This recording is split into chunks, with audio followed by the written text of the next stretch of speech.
Unraveling Dimensions, Uniting Perspectives. So my talk is going to have nothing to do with engineering or technology, and because I know nothing of both. But let's just take word by word of the theme. So if we talk about dimensions, I would like to know what, at least anyone wants to tell me what they mean by the word dimensions, because to be able to unite perspective, I believe that the very first requisite is that you honor other people's perspective of having equal value as yours. Anyone who would like to tell me what do you mean by, what does it mean to you when you hear dimensions? This is a 3D dimension. You can see it like... okay, so you mean by length, breadth and height and depth and those kind of things. Okay, thank you so much. When I think of dimensions, I will tell you from a very spiritual point of view, because that is my forte. For those of you who don't know, apart from being an actress, I am also a clinical psychologist, and the mind and its workings always intrigued me. After I studied psychology up till clinical psychology, I realized that psychology doesn't cover my doubts, and that led me to spirituality. So whatever I'm going to talk to you today is going to be very specific about the person, the individual. It's not going to be a technical talk, but it's going to be a very technical talk on the spiritual side. I believe that the need of the hour is that human beings wake up to their real potential and what they really are. And this is my area of expertise, I would call it now, by now.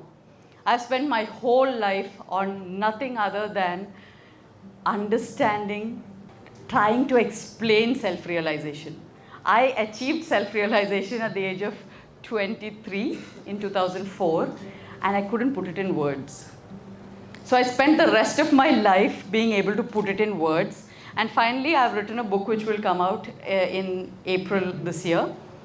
And I've not disclosed the name of the book till now publicly. So I think this is a nice place to speak about it so that you'll make sense of the rest of the things I'm going to talk about.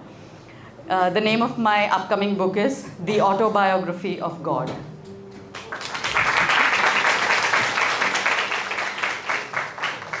And so it's pretty autobiographical in nature, so that I can explain to you why I can tell you what I'm telling you. But the book is 5 steps to self-realization. I believe that people have mystified and put so much, so many coverings and layers and illusion and delusion over the idea of self-realization. I like to simplify it to the very minimal so that it can make sense to a 5-year-old. Ende manasu, my mind. Who is saying my body and my mind? Who is claiming that ownership? I am. Me. I am me. Right. So we'll stick to I. Now the logical question is, yeah, she said, who am I? It's much easier if you ask the question, what am I? Now you're looking to get an answer. And now substitute am with is. What is I? The moment you answer this question, you are self-realized. That's all it takes. There's no mysticism, there's no mumbo-jumbo to it. It's this logical and rational.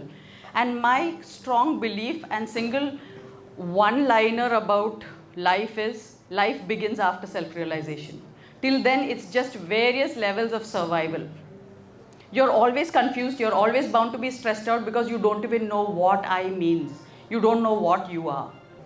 Going deeper and deeper into that experience of what I just said, and that will take you into your very individual spiritual experience of self, and that is moving into the realm of self-actualization.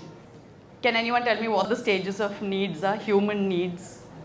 The basic one is the physiological need, roti, kapda, makan. The second is the need for safety. Third is the need to belong, belongingness, love.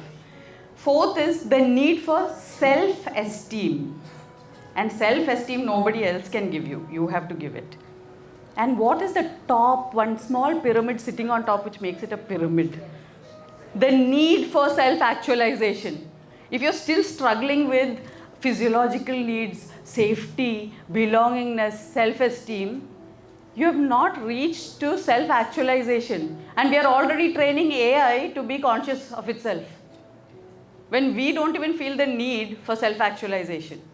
So I'm just here to tell you the need of the hour is to feel the need for self-actualization.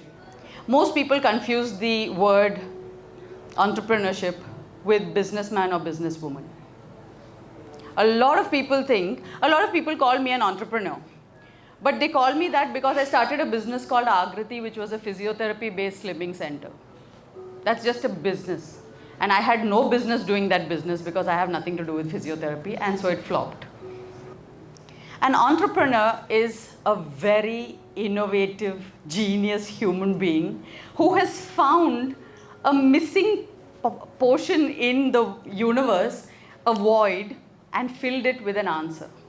They found a problem, they found a void, they found something missing, and they innovated a solution for that. So where does the innovation part really become important in our coming years? In bridging this gap between human consciousness and machine consciousness. There's lots, it's a huge area is opening up. And you have to find that point which you say, okay, this I'm going to solve. I take it upon myself. And you just say that to the universe. Once you take that responsibility, make sure you do everything needed to make that a reality. The moment you figure out why you are here, you would have figured out what kind of entrepreneur you're going to be, what service you're going to provide to the world, and why you are going to change the world in your own way, big or small. I wish you all the very best, and I hope you will make the scary future a little less scary for all of us. Thank you so much.